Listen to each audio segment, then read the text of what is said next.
The piercing alarm shattered the pre-dawn silence at Nora's Cheyenne Mountain facility like a banshee's wail. Colonel Mike Richardson bolted upright in his chair, his morning coffee exploding across classified documents. As crimson warning lights bathed the command center in an apocalyptic glow, his heart hammered against his ribs as 30 years of military training kicked into overdrive. "Talk to me, Johnson," barked at the trembling technician hunched over the radar console, his voice cutting through the chaos of blaring alarms and panicked voices. Sergeant Dave Johnson's hands shook as he stared at readings that shouldn't exist. "Sir, we've got massive contacts, multiple bogies, holding position at 22,000 miles altitude. They're not responding to any frequencies, and sir, ... His voice cracked with barely controlled terror. "They're invisible to everything except gravitational sensors." Mike's blood turned to ice water. In 3 decades of defending American airspace, through wars and rumors of wars, he'd never seen readings like this. The numbers on the screen seemed to mock everything he thought he knew about the universe. How many? 12 ships, sir. Each one the size of an aircraft carrier, just sitting there, watching us. The silence that followed was deafening. You know that moment when your brain refuses to process what your eyes are seeing? When reality itself seems to glitch? That's exactly what hit every person in that command center. But here's the thing about military training: it doesn't let you freeze for long. Mike's mind raced through threat assessments, its contact protocols, and the terrifying realization that humanity might not be alone anymore. Are they moving? Negative, sir. They're maintaining perfect formation. It's like they're waiting for something. Meanwhile, 200 miles above Earth's surface, aboard the crystalline vessel Eternal Observer, Commander Vex 7 watched the primitive planet with growing bewilderment. Their translucent forms shimmered with confusion as data streams flowed through their consciousness like digital rivers of impossibility. "Status report, Navigator Quinfor," Vex 7 commanded, their harmonic voice resonating through the ship's bioneural network with the urgency of a funeral dirge. "The readings are disturbing, Commander. We've detected 47 separate military conflicts across the planet's surface. But these creatures are also collaborating on space stations, medical research, and scientific endeavors. They're simultaneously destroying and creating. Dink. About that for a moment. Imagine watching a species that builds hospitals while dropping bombs, that sends aid to disaster zones while waging war, that creates art while manufacturing weapons.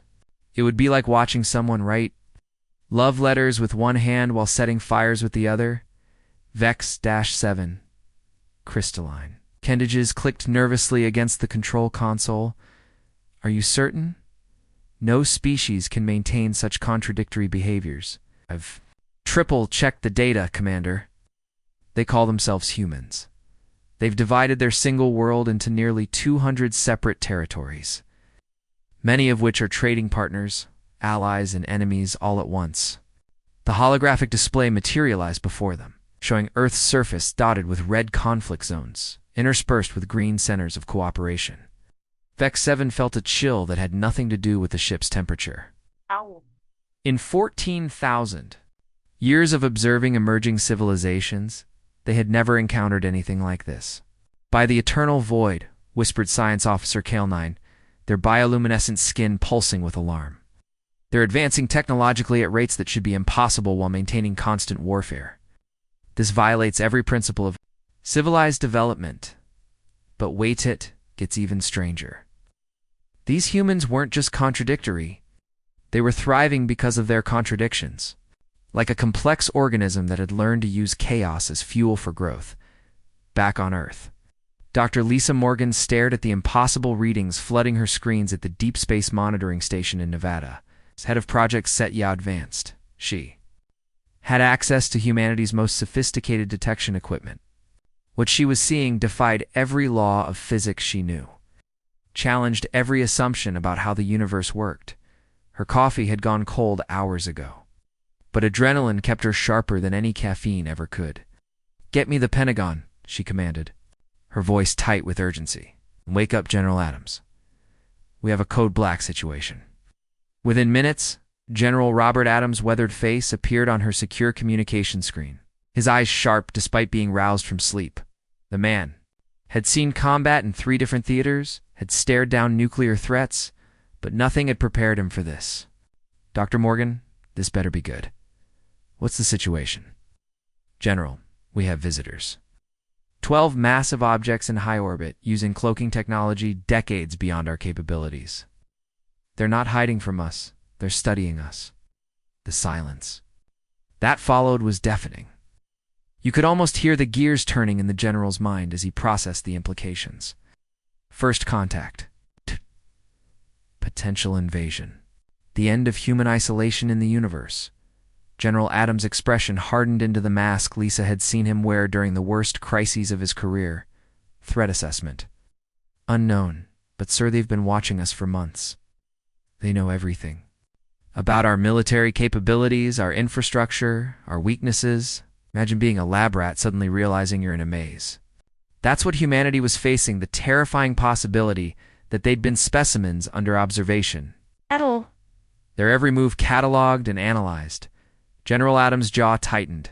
Dr. Morgan, initiate Protocol 7. Full communications blackout. We're going to assume hostile intent until proven otherwise. But even as the general spoke, Lisa's instruments detected something that made her blood freeze. The numbers on her screen shifted, and she felt her heart skip a beat.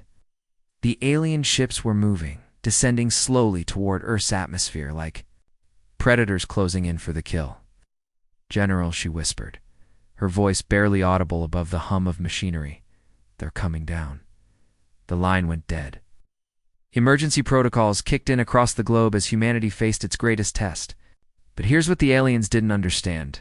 What they couldn't comprehend is that humanity's greatest weakness might just be their greatest strength. You see, while other species had evolved to choose between cooperation and competition, humans had learned to do both simultaneously.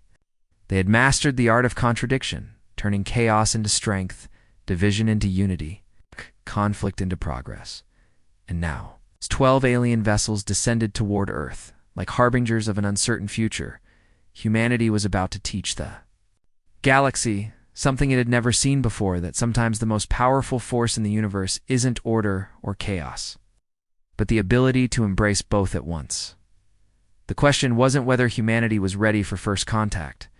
The question was whether the galaxy was ready for humanity, just like the power of compounding transforms small investments into massive wealth over time. Humanity's contradictions were about to compound into something the universe had never witnessed. Want to discover how small, consistent actions can create extraordinary results? Check out our next video, exploring the incredible power of compounding. Won't believe what happens when tiny changes multiply over time. The emergency session of the United Nations. Security Council convened in the underground bunker beneath Manhattan, like a war room from humanity's darkest nightmares. World leaders materialized as encrypted holograms, their faces pale with the weight of impossible decisions. The air crackled with tension so thick you could cut it with a knife.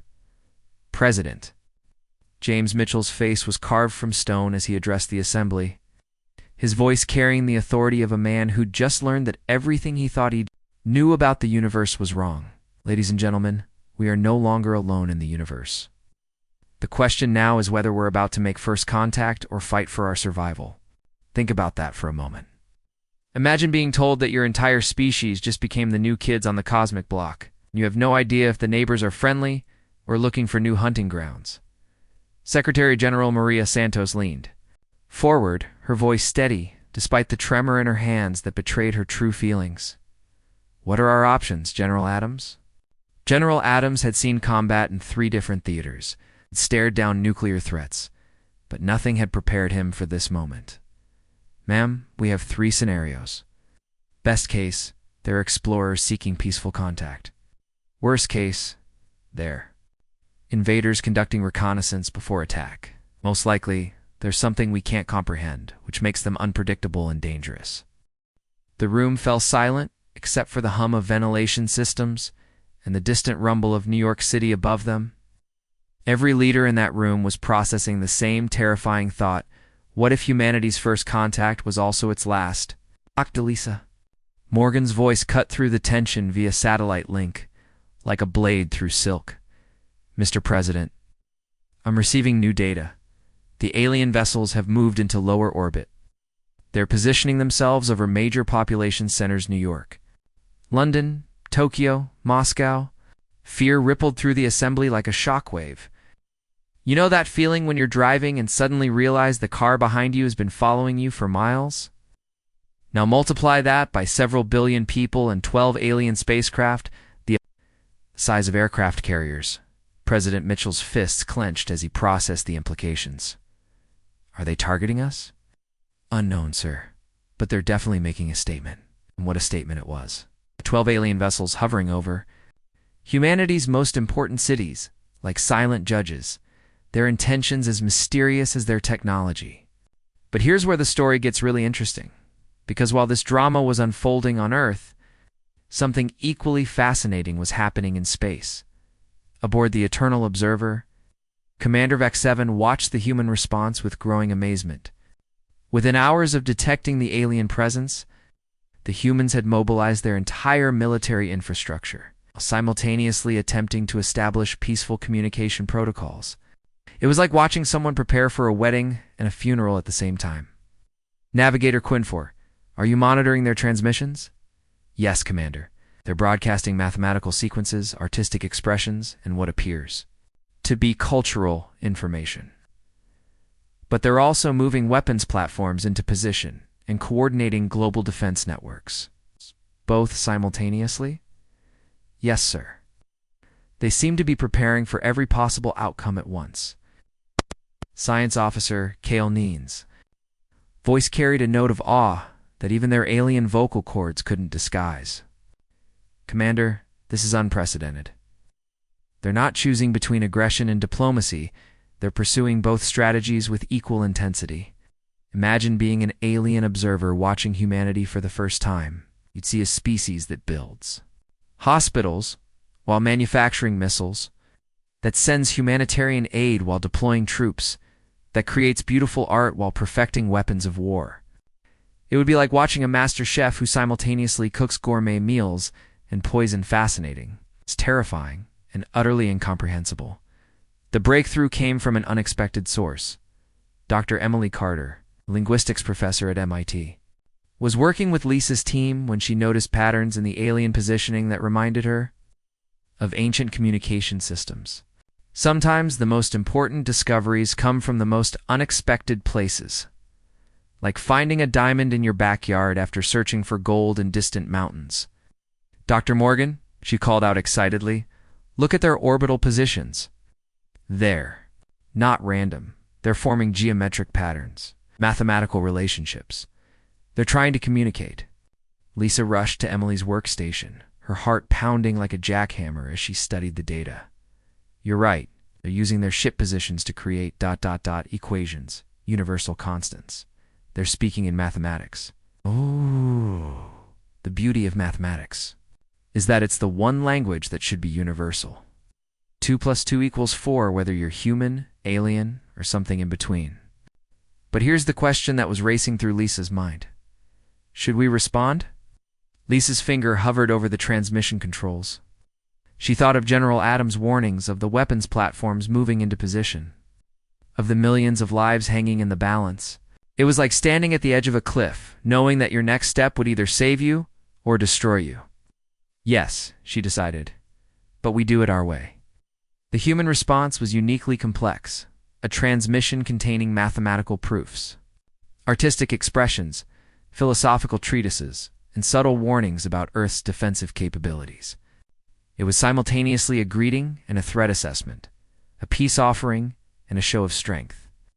Only humans could send a message that said both welcome, friends, and don't mess with us at the same time.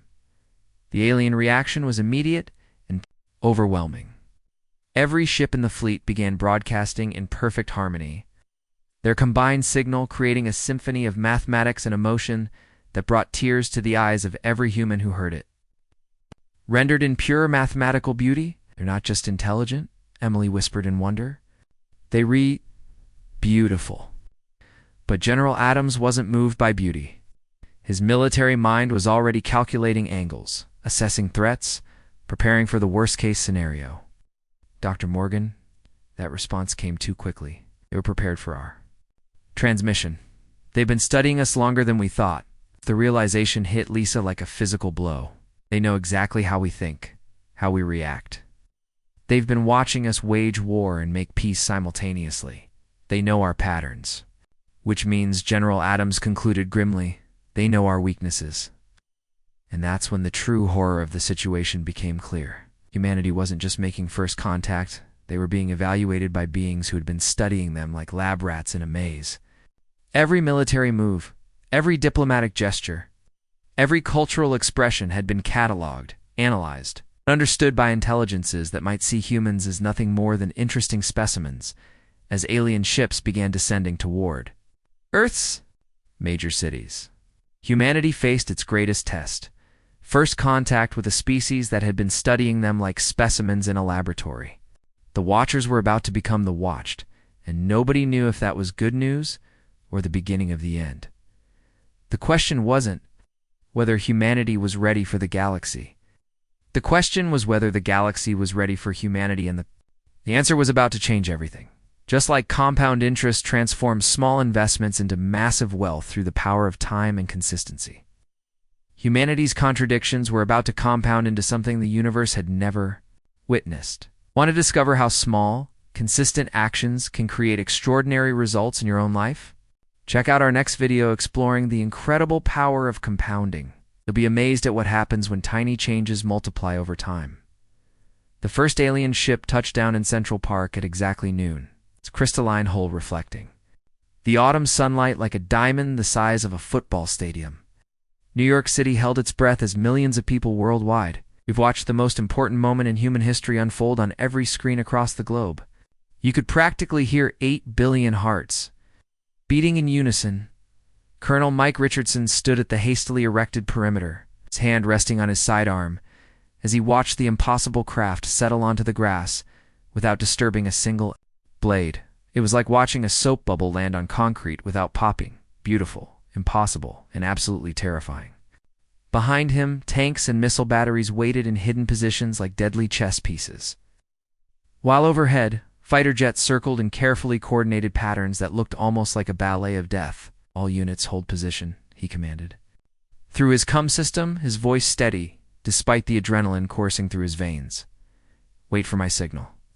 50 yards away, Dr. Lisa Morgan stood with the hastily assembled first contact team, her heart hammering against her ribs like a caged bird desperate to escape. Beside her, linguist Dr. Emily Carter clutched a tablet containing humanity's carefully prepared greeting protocols, though honestly. What do you say to beings who've been watching you like a reality TV show for months?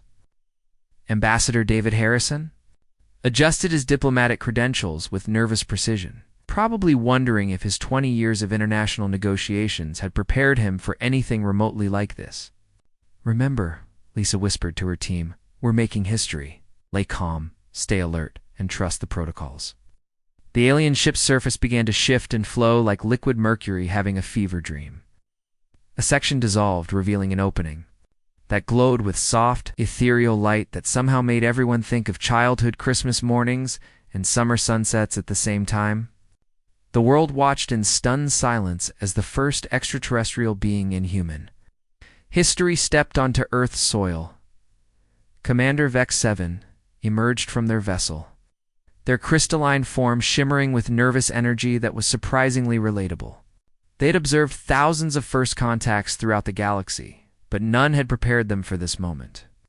The humans' chaotic broadcasts, their simultaneous preparation for war and peace, their emotional complexity, it all coalesced into something unprecedented. Greetings, Vex 7 spoke, their harmonic voice automatically translated by bio-neural implants that made them sound like a choir of angels with a slight electronic buzz. I am Commander Vex 7 of the Galactic Observation Council. We come in peace.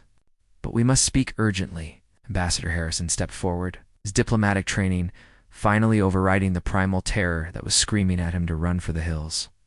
Welcome to Earth, Commander. I'm Ambassador David Harrison, representing the United Nations. We're honored by your presence.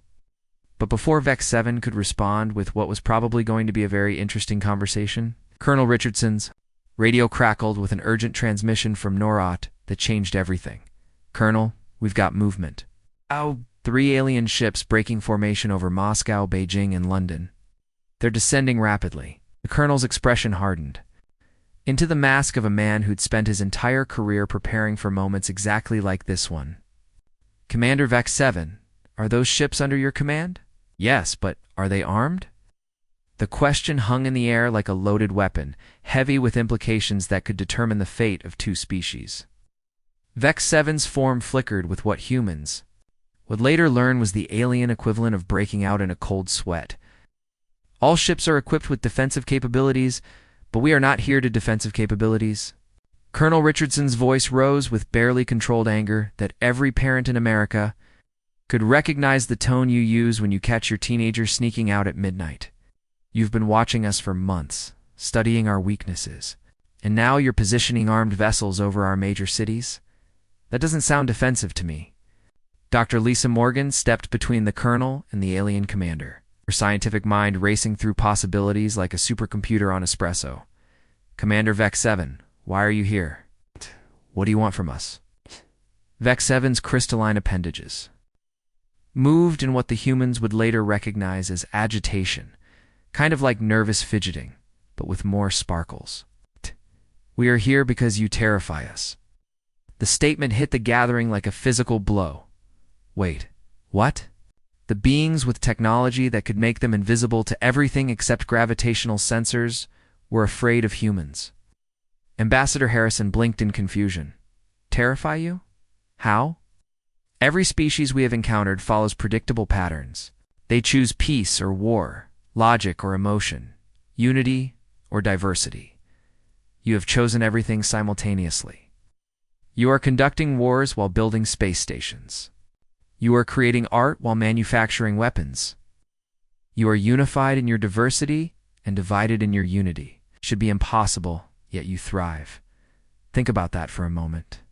Imagine being so contradictory that you confuse beings who've been studying civilizations for thousands of years.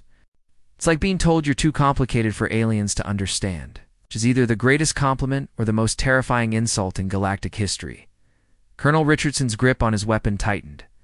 So you came to study us, to find our weaknesses? We came to understand you, Vex 7 replied, her harmonic voice carrying overtones of fear that made even the toughest soldiers in the perimeter feel a chill. Because the galaxy is about to face a crisis that requires your unique perspective. Before anyone could respond with what was probably going to be a very reasonable question like what crisis, Science Officer Calanine materialized beside their commander, their bioluminescent skin pulsing with urgent alarm like an alien emergency beacon. Commander, we're receiving priority transmissions from the Council. The hegemony fleets are moving. The war has begun.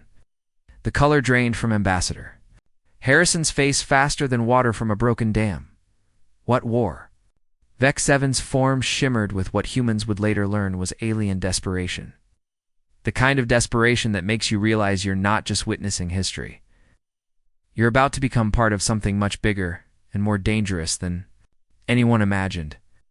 The war between order and chaos, between those who believe in absolute unity and those who embrace total freedom. The galaxy is tearing itself apart, and every species is being forced to choose sides.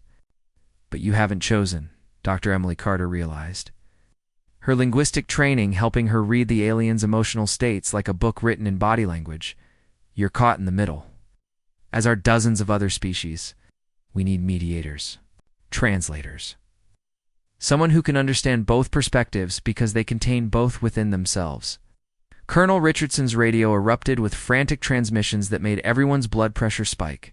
Colonel, the ships over Moscow and Beijing are powering up some kind of energy systems. Recommend immediate hostile response. The colonel's finger moved to his weapon's trigger. Commander, I need you to order your ships to stand down now. They are not weapons, Vex 7 protested desperately. They are preparing translation matrices. If the hegemony arrives and finds us here, sir. Dr. Lisa Morgan's voice cut through the tension like a laser through butter. Long-range sensors are detecting massive energy signatures approaching the outer solar system. Multiple contacts, moving at incredible speeds. The moment of truth had arrived. Wow. Humanity faced its first interstellar crisis. caught between alien observers who needed their help and unknown forces approaching their world with hostile intent. It was like being stuck between a rock and a hard place, except the rock was an alien civilization, and the hard place was a galactic war. Colonel Aditson made the decision that would define humanity's place in the galaxy. All units maintain defensive postures, but hold fire. Commander Vex 7, you have 5 minutes to explain what's coming and why we should trust you. As alien warships raced toward Earth like cosmic missiles of unknown intent, the fate of both species hung in the balance. The Watchers had become the watched, and now both were about to become the hunted. Just like compound interest builds wealth through consistent small actions over time, humanity's contradictions were about to compound into something that could save or destroy the galaxy. Want to discover how small, consistent actions create extraordinary results? Check out our next video on the power of compounding. You'll be amazed at what happens when tiny changes multiply exponentially. The hegemony fleet materialized at the edge of Earth's solar system like a nightmare made. Manifest over 300 warships stretching across space in perfect geometric formations that looked like death itself had learned how to organize. Admiral Zed Prime's consciousness flowed through the collective network, analyzing the primitive system with the cold, calculating precision of a machine designed for one purpose: complete annihilation. A tactical assessment, the Admiral commanded, their voice carrying all the warmth of liquid nitrogen in deep space. Single inhabited world, minimal defensive capabilities.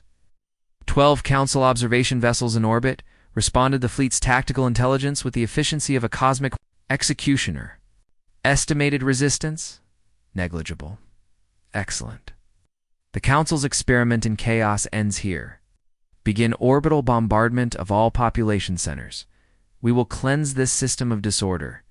Think about that for a moment.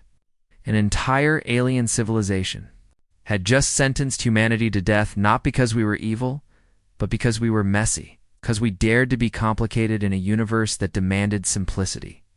On Earth, Nora's command center erupted in chaos as impossible readings flooded every screen like digital locusts. General Robert Adams stared at the tactical displays with growing horror, watching as his worst nightmares became reality in real time. "Jesus Christ," he whispered, his voice barely audible above the cacophony of alarms and panicked voices. "How many ships?" "Over 300, sir," reported Sergeant Dave Johnson, his voice barely controlled as he struggled to process numbers that shouldn't exist. "Energy signatures are off the charts. They're not here to talk." The understatement of the millennium right there. These weren't diplomats coming for tea and cookies. They were exterminators who'd decided humanity was a pest problem that needed solving permanently in Central Park. Commander Vex 7's crystalline form flickered with desperate urgency as they processed the incoming data streams. "They're not just here for us," they told the assembled humans, their harmonic voice carrying the weight of cosmic tragedy. "They're here to eliminate what they see as a contamination of galactic order." Colonel Mike Richardson's radio crackled, with frantic reports that made everyone's blood freeze. "Sir, we're tracking incoming projectiles. Multiple high-energy contacts descending toward major population centers worldwide." "You mean they're bombing us?" Ambassador David Harrison's diplomatic composure finally cracked like an eggshell under a sledgehammer. "The sterilizing your world," Vex 7 replied, their harmonic voice heavy with grief that transcended species barriers. "The hegemony believes that chaos must be eliminated wherever it's found. Your species represents everything they fear." Dr. Lisa Morgan's scientific mind raced through the implications faster than a supercomputer on espresso. "How long do we have?" 17 minutes before the first wave strikes. Science Officer Kale 9 materialized beside their commander, there, bioluminescent skin pulsing with urgent alarm. "Our defensive systems are not designed for combat against hegemony technology." 17 minutes. That's less time than it takes to grab lunch. And humanity had to figure out how to survive an alien holocaust with technology that was basically throwing rocks at spaceships. The colonel's face hardened into a mask of grim, the determination that would have made his drill sergeant proud. "Then we make our stand with what we have." What followed was the most desperate, coordinated defense in human history, a beautiful, chaotic symphony of controlled panic and organized desperation. Within minutes, every military installation on Earth roared to life like a sleeping giant, suddenly awakened by cosmic burglars. Nuclear submarines surfaced like metallic whales, adding their missiles to the defense grid. Fighter jets screamed toward orbit, their pilots knowing they were flying suicide missions with the same calm professionalism they'd shown during peacetime training exercises. Ground-based lasers and particle beam weapons, some so secret their existence had been denied for decades, swiveled toward the sky like mechanical flowers, turning toward a deadly sun. But here's where the story gets really interesting. It was Dr. Emily Carter, a linguistics professor who probably never imagined she'd be saving the world with grammar, who provided the breakthrough that would save both species. Commander Vex 7, she called out urgently, her mind making connections. That would make Einstein jealous. Your translation matrices they work in reverse. Can they broadcast human concepts to the hegemony? Theoretically, yes, but why would? Because they're trying to eliminate chaos, Emily interrupted with the kind of inspired interruption that changes history. But chaos isn't the opposite of order. It's the source of evolution. If we can show them that our disorder is actually a higher form of organization, ... You want to convince them through communication? Colonel Richardson's voice was incredulous, like someone suggesting they fight sharks with poetry. Lady, they're bombing us. 8. No, Emily replied, her eyes blazing with the kind of inspiration that could power small cities. We're going to confuse them so badly they'll have to stop and think. Only humans could face extinction and decide their best weapon was confusion. It was like bringing a riddle to a gunfight and somehow making it work. The human response was characteristically complex and contradictory, because why change now? While military forces engaged the hegemony fleet with desperate fury, scientists and linguists worked frantically to prepare a transmission that would challenge everything the aliens believed about order and chaos. The battle in space was unlike anything in human history. Earth's defenders, hopelessly outgunned, had fought with suicidal bravery, while the hegemony's perfect formations maintained their methodical advance like cosmic bulldozers. But something unexpected happened. The Council's observation ships joined the fight. All Council vessels. Commander Vex 7 broadcast with the authority of someone making the most important decision of their existence. Protect the human population centers. This species must not be eliminated. The tide of battle shifted as the advanced Council ships engaged the hegemony fleet. Their technology was more sophisticated, their tactics more flexible, but they were outnumbered 30-1. It was like watching David fight Goliath, except David brought some friends, and Goliath brought his entire extended family. Commander. Navigator Quinfor reported with the calm professionalism of someone reporting the weather while their world burned. We're taking heavy damage. Our shields are failing. Hold position, Vex 7 commanded. The humans are preparing something. In the Deep Space Monitoring Station, Dr. Lisa Morgan watched the readouts with growing amazement. Emily, are you seeing this? The human defense response is actually working. We're not just surviving, we're adapting. That's the point, Emily replied, her fingers flying over the translation controls like a pianist performing the most important concert in galactic history. We're showing them that chaos and order can coexist. That contradiction is not weakness, it's strength. The transmission that followed would be studied by galactic historians for millennia. It contained mathematical proofs demonstrating how apparent randomness could create higher-order structures, artistic expressions showing beauty and asymmetry, and philosophical arguments that challenged the fundamental assumptions of rigid order. But, most importantly, it broadcast live footage of the battle itself, showing humans and aliens fighting side by side. Chaos and order united against tyranny. It was the universe's first reality show that actually mattered. The effect on the hegemony fleet was immediate and devastating. Their perfect formations began to waver as individual commanders struggled to process contradictory concepts. Their minds weren't designed to handle. What is this? Admiral Zed Prime's voice carried the first emotion it had expressed in centuries. Confusion so profound it shook the foundations of their collective consciousness. They're broadcasting mathematical chaos, but it's organized. How can disorder create order? The first time in hegemony history, collective consciousness fractured as individual minds tried to process the impossible paradox of humanity's existence.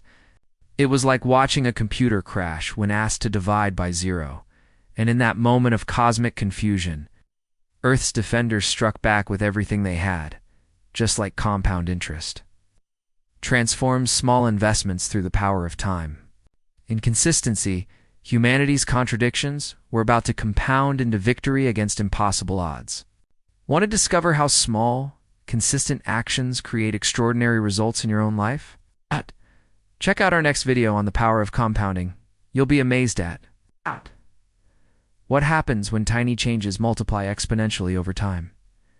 The aftermath of the Battle of Earth found the solar system transformed into something that looked like the universe's most expensive junkyard. Debris from hegemony ships drifted among the wreckage of human and council vessels like cosmic confetti after the galaxy's most violent celebration.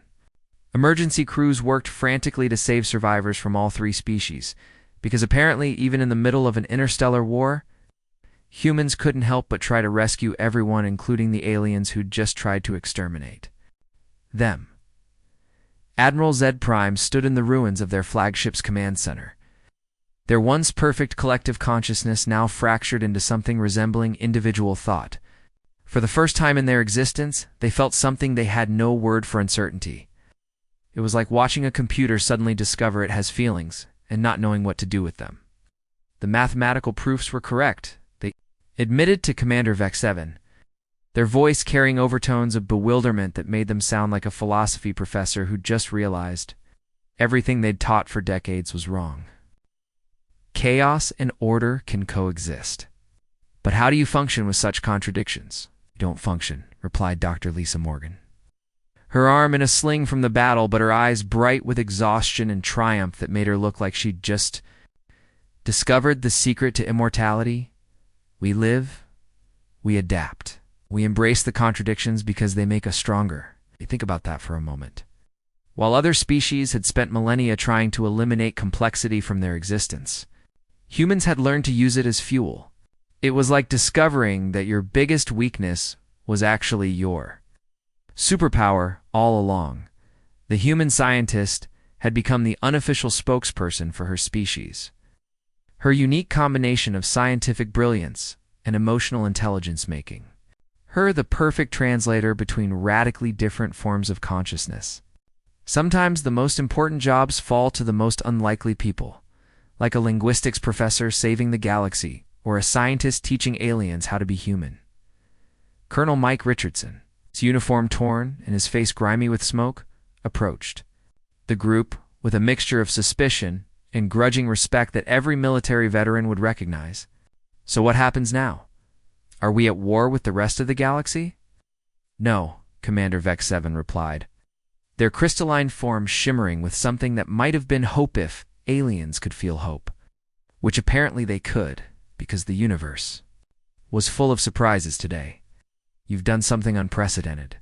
You've shown us that there's a third option between absolute order and total chaos. Ambassador David Harrison, his diplomatic training finally proving useful after the most undiplomatic day in human history, stepped forward. What are you proposing? An alliance? Admiral Zed Prime said, the words feeling foreign in there harmonically. Perfect voice. It was like watching a machine learn to speak poetry for the first time. The hegemony has maintained order through suppression. The Freedom Collective has embraced chaos through destruction. But you've shown us balance, the ability to contain both forces within a single consciousness. Dr. Emily Carter, her linguistic expertise having proved crucial to the battle, translated the aliens' complex emotional states for the humans with the excitement of someone who just cracked the ultimate code. They're asking us to become mediators, to help them find a middle path between their extremes. Why should we trust you?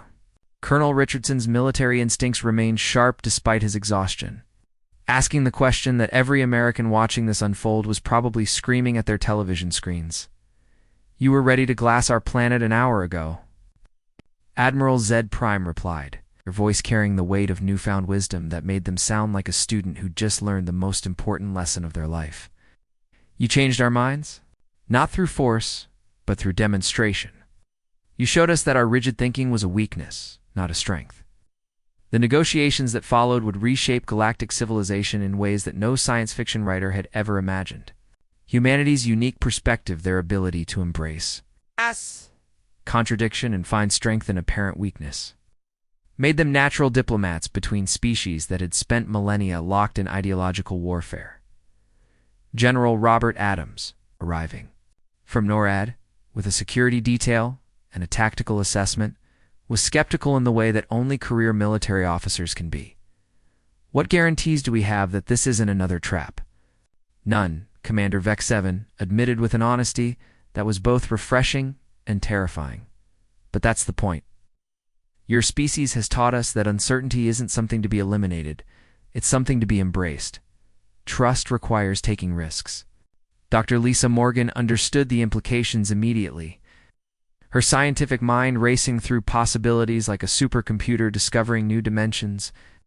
You're asking us to help you learn to be human? To accept contradiction as a feature? Not a bug.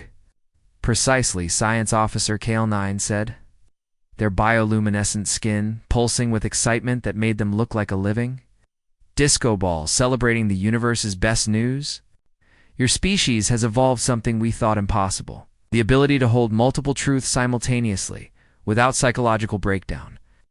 The treaty that emerged from these negotiations established humanity as the first paradox species in galactic history. They would serve as mediators, translators, and teachers, helping other species understand that complexity was not chaos, it was evolution in action. President James Mitchell, speaking from the White House to a joint session of Congress and the General Assembly, captured the moment perfectly with words that would be quoted for generations. We stand at the threshold of a new age. It's not as conquerors or victims, but as teachers. We're going to show the galaxy that our greatest weakness, our inability to choose simple answers, is actually our greatest strength. But it was Dr. Emily Carter who provided the most profound insight during the closing ceremonies of the first Galactic Cooperation Conference, held in the rebuilt New York City. We're not just joining galactic civilization. We're transforming it. We're teaching the universe that it's okay to be complicated.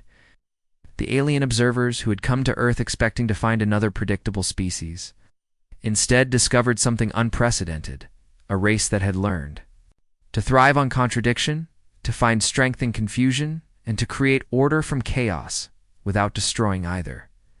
As the first human ambassadors prepared to depart for distant worlds, carrying with them the impossible message that peace and war, logic and emotion, unity and diversity could all coexist, the galaxy began to change in ways that no one could have predicted. The watchers had become the watched, the students had become the teachers. And in the vast complexity of space, humanity had found its purpose: to be magnificently, impossibly, eternally human. Admiral Zed Prime, now struggling with the beautiful complexity of individual thought, made a final observation that would echo through galactic history, like the most important equation ever discovered. We sought to eliminate chaos, but we discovered that chaos is just order we don't understand yet. The humans have taught us that the universe is not a problem to be solved, it's a mystery to be lived. The war between order and chaos had ended not with victory or defeat, but with understanding. And at the center of this new galactic renaissance stood humanity, complicated, contradictory, and absolutely essential. The age of simple answers was over. The age of beautiful complexity had begun, just like compound interest. Transforms small investments into massive wealth through the power of time and consistency. Humanity's contradictions had compounded into something that transformed the entire galaxy. Want to discover how small, consistent actions create extraordinary results in your own life? Check out our next video on the power of compounding. You'll be amazed at what happens when tiny changes multiply exponentially over time too. Create life-changing results.